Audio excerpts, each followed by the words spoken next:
Estamos trabalhando exatamente no sentido de cumprir as nossas atribuições e contribuir, portanto, para que a democracia brasileira se cumpra com respeito aos direitos de todos. As famílias dispostas a adotarem crianças mais velhas ou grupos de irmãos são contempladas com mais rapidez.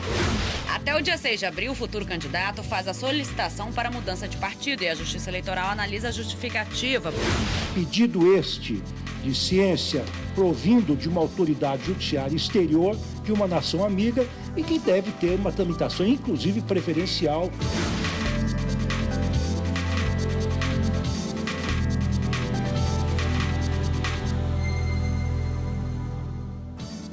Olá, boa noite.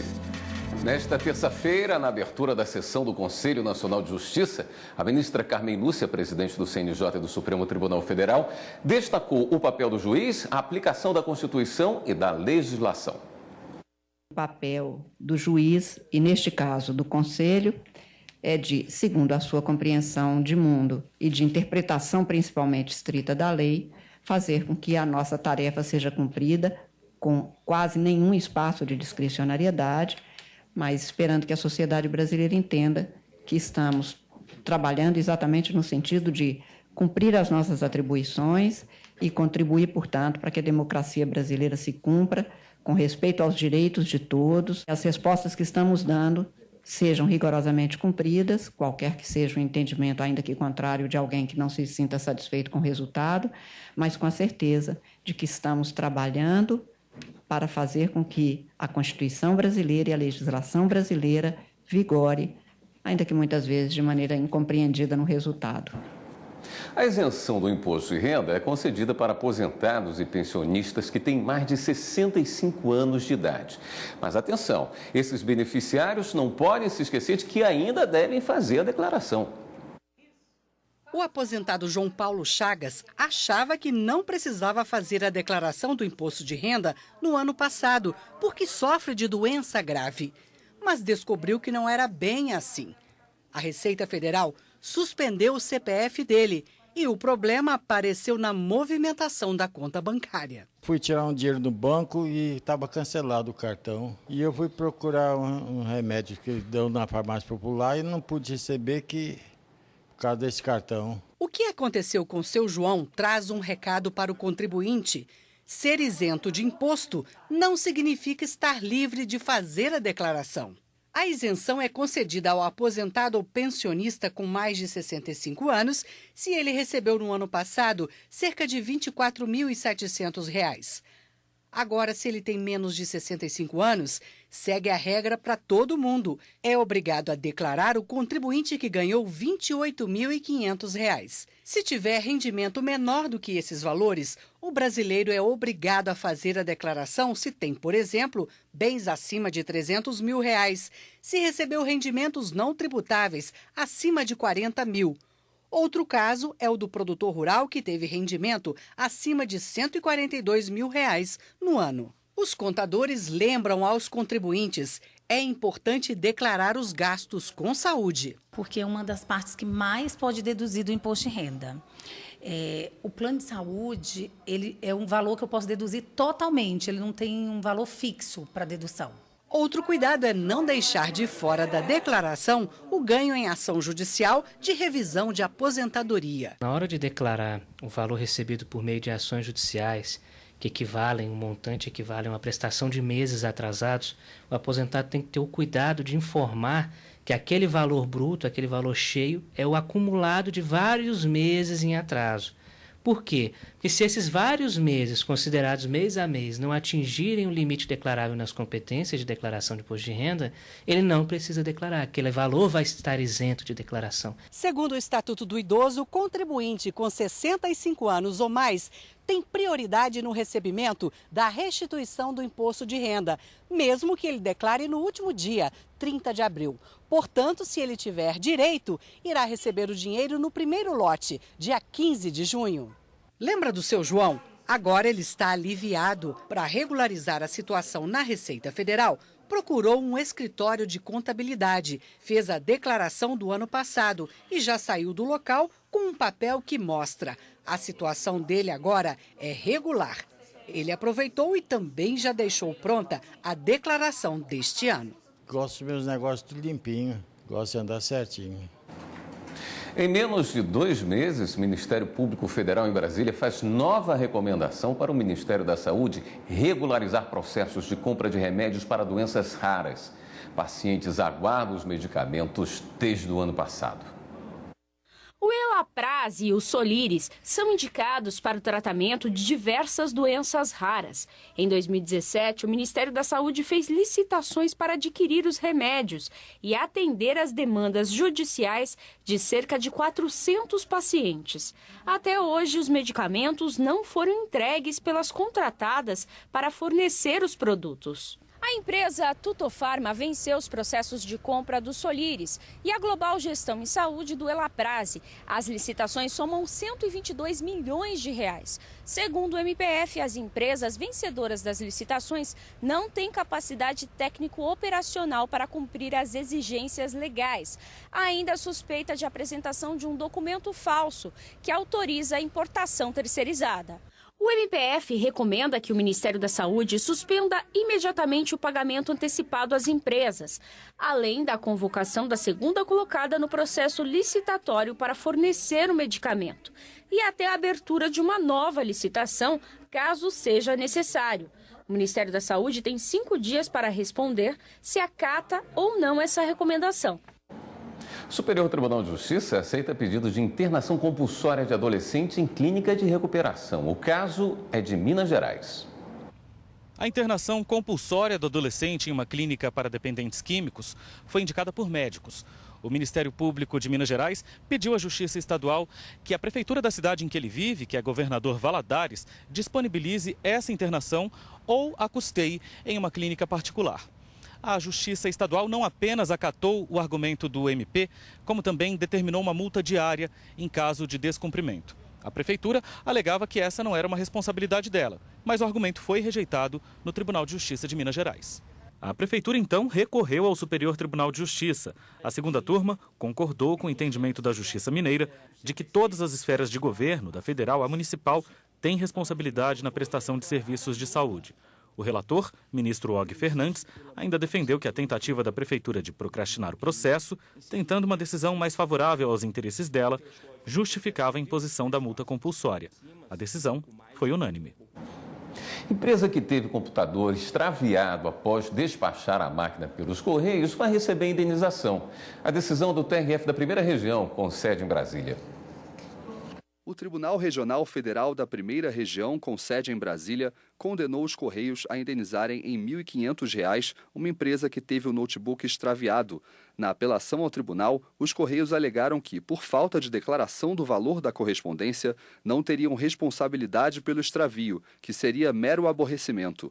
Mas, ao analisar o recurso, o relator desembargador federal Girair Aram Meguerian destacou que a Constituição Federal exige o pagamento de indenização em caso de perda de correspondência, mesmo que o remetente não tenha declarado o conteúdo da encomenda. A decisão modificou, em parte, sentença que tinha condenado a empresa estatal a arcar também com danos morais e materiais. O tribunal argumentou que não houve dano moral, já que o extravio não abalou a credibilidade da empresa prejudicada. Senadores entregam ao Supremo Tribunal Federal uma carta aberta a favor da prisão de condenados em segunda instância. Quem tem os detalhes é a repórter Viviane Novaes. Oi, Viviane, boa noite. Boa noite, William. Boa noite a todos. Olha, a gente acompanhou aqui do lado de fora do Supremo a entrada de alguns senadores. 20 senadores assinam esse documento que é a favor da manutenção da prisão de condenados na segunda instância da Justiça. Vamos ouvir o que disse o senador Lazier Martins, do PSD, do Rio Grande do Sul. É uma carta aberta descrevendo que é o momento em que o mundo inteiro está acompanhando o que está acontecendo no Brasil, que é uma grande discussão sobre o fim da corrupção e que nós esperamos que este fim da corrupção seja consolidado através da manutenção da prisão após segunda instância. Olha, essa carta foi entregue na véspera do julgamento aqui no plenário do Supremo do habeas corpus do ex-presidente Luiz Inácio Lula da Silva. Ele tenta garantir a liberdade depois de ser condenado a 12 anos e 1 mês de prisão, no caso do triplex do Guarujá, pelo TRF, o Tribunal Regional Federal da 4ª Região, que fica em Porto Alegre. William.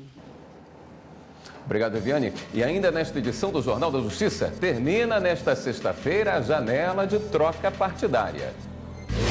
Até o dia 6 de abril, o futuro candidato faz a solicitação para mudança de partido e a Justiça Eleitoral analisa a justificativa.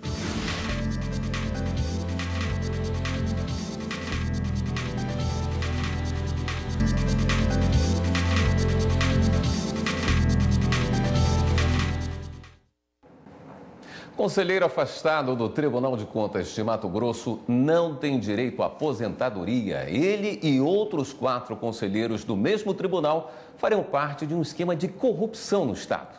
A primeira turma do STF negou o pedido. O conselheiro do Tribunal de Contas de Mato Grosso, Antônio Joaquim Moraes Rodrigo, e mais 4 conselheiros foram afastados do cargo em setembro de 2017 pelo STF. Eles foram citados pelo ex-governador do estado, Silval Barbosa, como beneficiários de um suposto esquema de corrupção. Segundo Silval, os conselheiros cobraram propina de 53 milhões de reais para não atrapalhar o andamento das obras da Copa do Mundo e do MT Integrado, um programa de pavimentação de estradas. O relator, ministro Luiz Fux, suspendeu o processo de aposentadoria e agora, na análise do recurso da defesa do conselheiro, negou o pedido. Ele quer se aposentar para concorrer.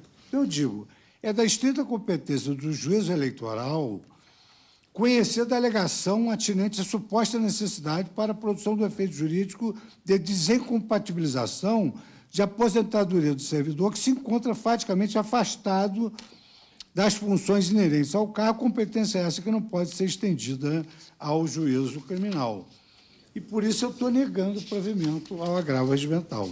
Mas para o ministro Marco Aurélio, não havia obstáculo para a aposentadoria. Os outros ministros seguiram o entendimento do ministro Marco Aurélio e, por maioria, o recurso foi negado.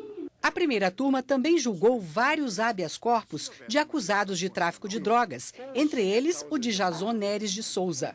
O réu e mais 39 pessoas foram presas preventivamente na Operação Híbris, que investigou uma organização de tráfico internacional de drogas. A defesa de Jason de Souza pedia ao Supremo para manter a liminar do ministro Marco Aurélio, que soltou o réu. Mas o relator foi vencido e os outros ministros negaram o pedido de habeas corpus. Concessão de habeas corpus de ofício. Aqui é uma grande operação de tráfico ilícito de entorpecentes, de tráfico internacional, quase 3 mil quilos de substância entorpecente foram apurados, foram apreendidos em várias e simultâneas operações policiais. É um processo extremamente complexo. A sessão também previu o julgamento da ação penal contra o senador Ivo Cassol, do PP de Rondônia. Ele é acusado de caluniar o procurador da República, Reginaldo Pereira Trindade, mas os ministros decidiram levar o caso para análise do plenário do Supremo. Segundo o relator, ministro Marco Aurélio, o caso trata de ofensa a servidor público e envolve aumento de pena. Para comentar a sessão da primeira turma do STF de hoje, nós vamos falar com a consultora jurídica da TV Justiça, Karina Zuccolotto. Boa noite, Karina. Boa noite, William. Pauta extensa, julgamento de vários H6. Você poderia destacar alguns deles? Logo depois da metade da sessão da primeira turma, pelo menos 12 habeas corpus, todos da relatoria do ministro Marco Aurélio, foram chamados a julgamento numa sessão, então, que durou e acabou rendendo vários julgamentos, como você mesmo disse, a maior parte deles indeferidos. E em 2 casos, eu gostaria de repente, comentar aqui um pouquinho sobre essas decisões. Um deles era um habeas corpus em que se pretendia derrubar a decisão do STJ, que teria confirmado a condenação da paciente, impetrante aqui no caso do habeas corpus, que pretendia afastar a sentença condenatória por ilegalidade, ao que alegou crime impossível. Ela foi condenada por tentar furtar da loja C&A 2 saias e uma calça feminina, sem passar pelo caixa, mas disse que o crime seria impossível e que, portanto, deveria ser anulada a sua condenação, já que durante todo o tempo em que ela tentou sair da loja, ou ela estava pela loja, ela estava sendo acompanhada por seguranças e pelo sistema de monitoramento interno.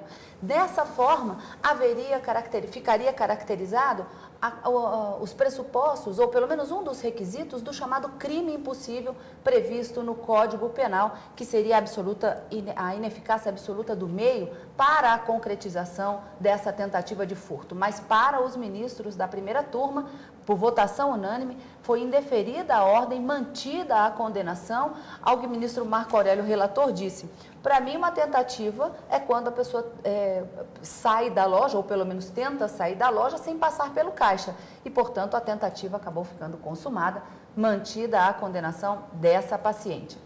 Em outro habeas corpus, e aí envolvendo um crime de estupro, que num primeiro momento o paciente havia sido condenado a 70 anos de prisão, na segunda instância foi reduzido para 45 em razão de uma alteração legal. O STJ manteve a condenação e buscava aqui no Supremo Tribunal Federal um julgamento de absolvição por absoluta insuficiência de provas para condená-lo pelo crime de estupro.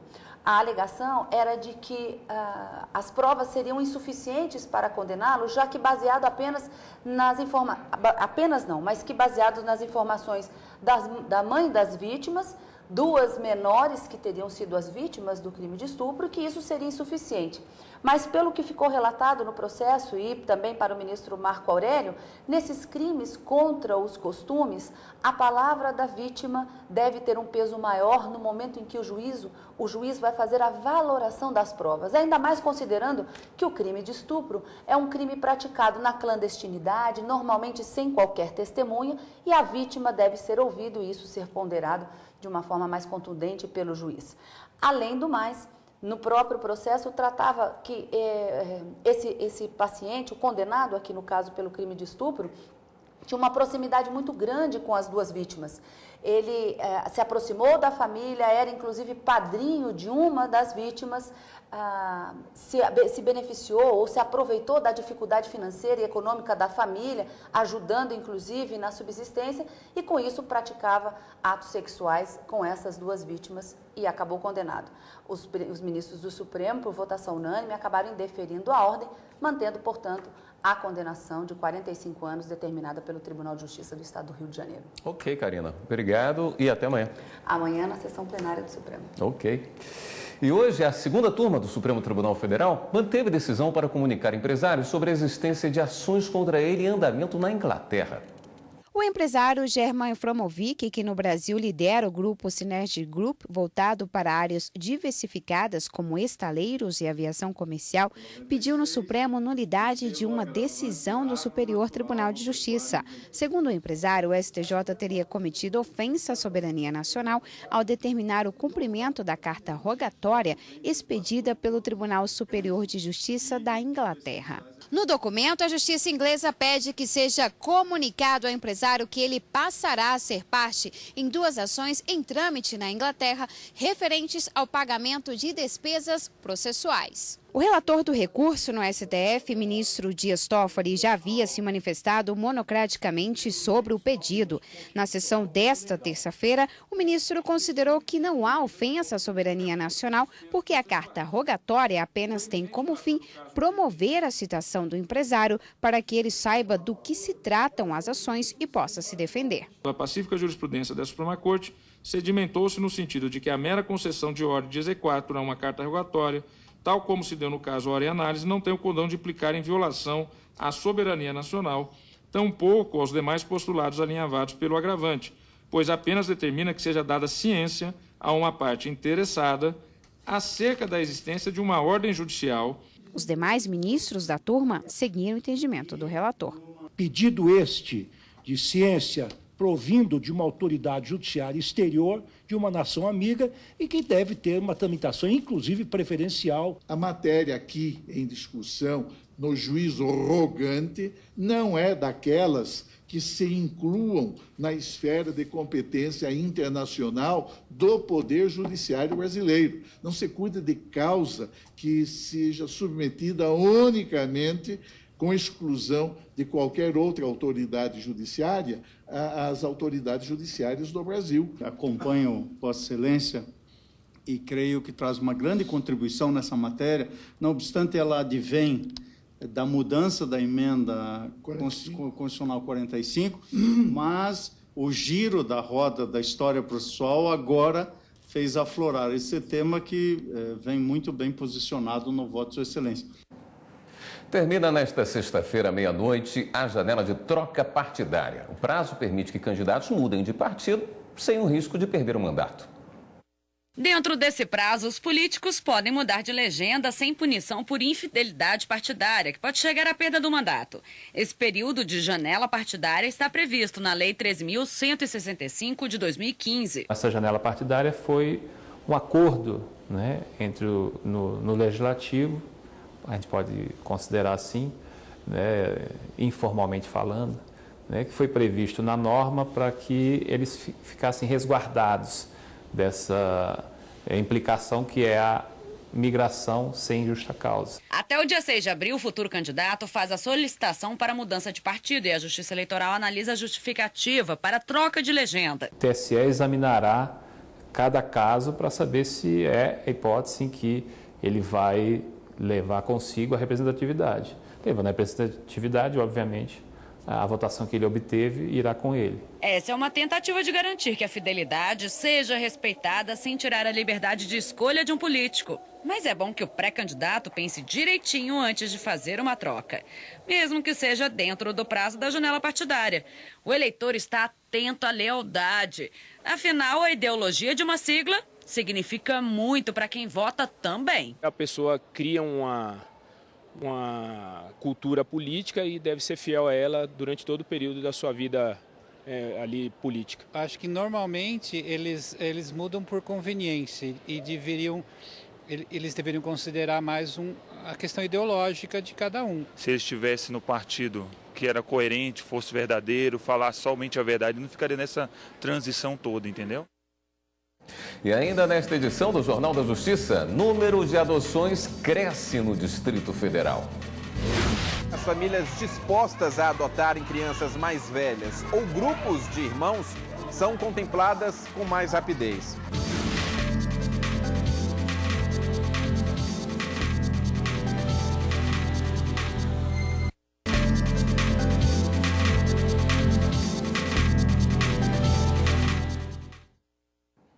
O Distrito Federal comemora um número importante, o aumento de adoções.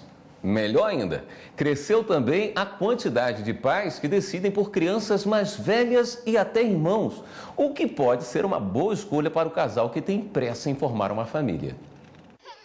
Um registro recorde histórico de adoções no Distrito Federal.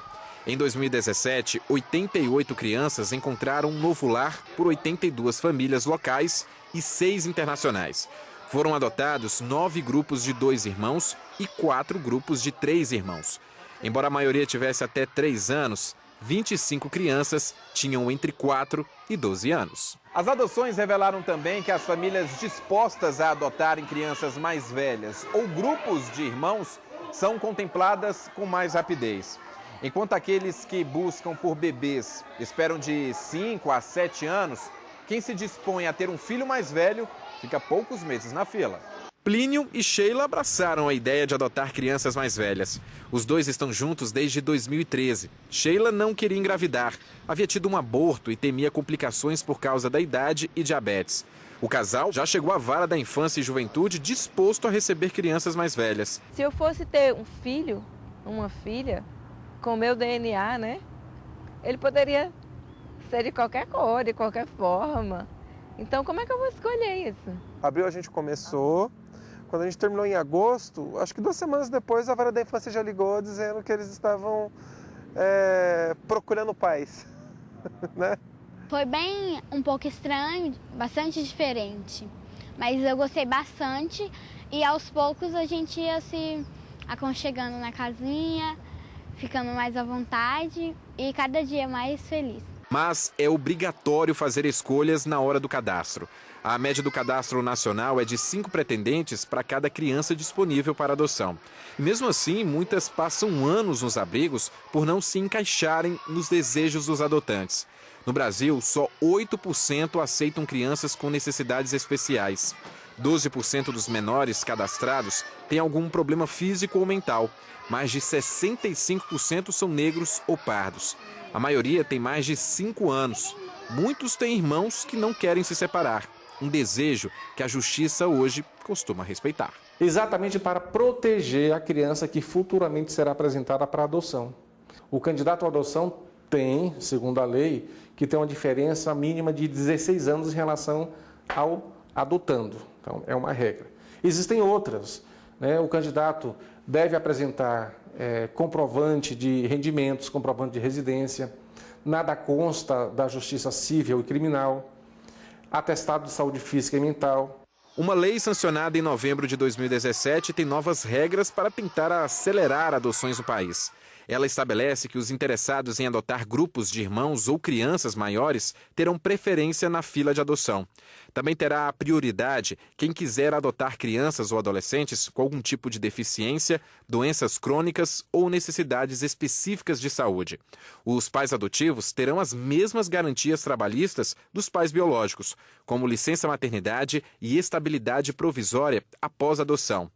Os processos de guarda e adoção devem observar as cautelas legais que se destinam à proteção da criança e à garantia da idoneidade do procedimento, entre elas, o cadastro judicial. A preferência de pessoas cronologicamente cadastradas para adotar determinada criança não é absoluta, devendo o magistrado observar, com base no princípio do melhor interesse do menor, o estabelecimento do vínculo afetivo com o casal adotante.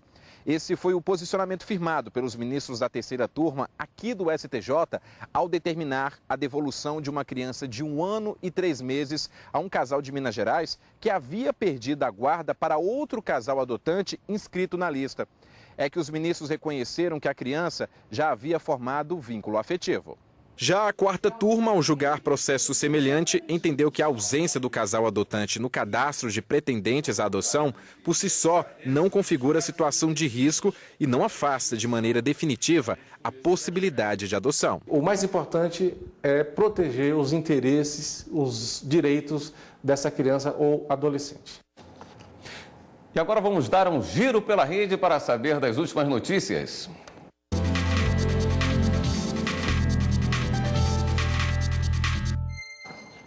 Quem está na redação do Jornal da Justiça hoje vai nos atualizar das últimas notícias é a repórter Fernanda Porto. Boa noite, Fernanda.